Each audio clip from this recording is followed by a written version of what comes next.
এই হাত ছুঁয়েছে নীরার মুখ। আমি কি এই হাতে কোনো পাপ করতে পারি?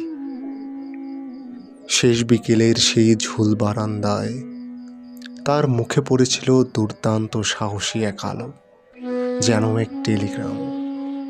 মুহূর্তেই উন্মুক্ত করে নীরার সুষমা। চোখেও ভ্রুতে মেশা হাসি, নাকি অভ্রবিন্দু। তখন সে যুবতীকে খুকি বলে ডাকতে ইচ্ছে হয়। আমি ডান হাত তুলি পুরুষ পাঞ্জার দিকে, মনে মনে বলি, যোগ্য হও, যোগ্য হয়ে ওঠো। ছুঁয়ে দিই নীরার চিবুক, এই হাত ছুঁয়েছে নীরার মুখ। আমি কি হাতে আর কোনোদিন পাপ করতে পারি? এই ওষ্ঠ বলেছে ভালোবাসি। এই ওষ্ঠে আর কোনো মিথ্যে কি মানায়?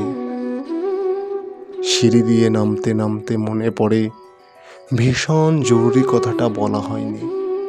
লঘু মরালের মতো নারীটিকে নিয়ে যাবে বিদেশি বাতাস। আকস্মিক ভূমিকম্পে ভেঙে যাবে সবগুলো সিঁড়ি। থমকে দাঁড়িয়ে আমি নীরার চোখের দিকে। ভালোবাসা এক তীব্র অঙ্গীকার, যেন মায়াপাশ, সত্যবদ্ধ অভিমান। চোখ চালা করে ওঠে। সিঁড়িতে দাঁড়িয়ে এই ওষ্ঠ বলেছে ভালোবাসি। এই ওষ্ঠে আর কোনো মিথ্যে কি মানায়?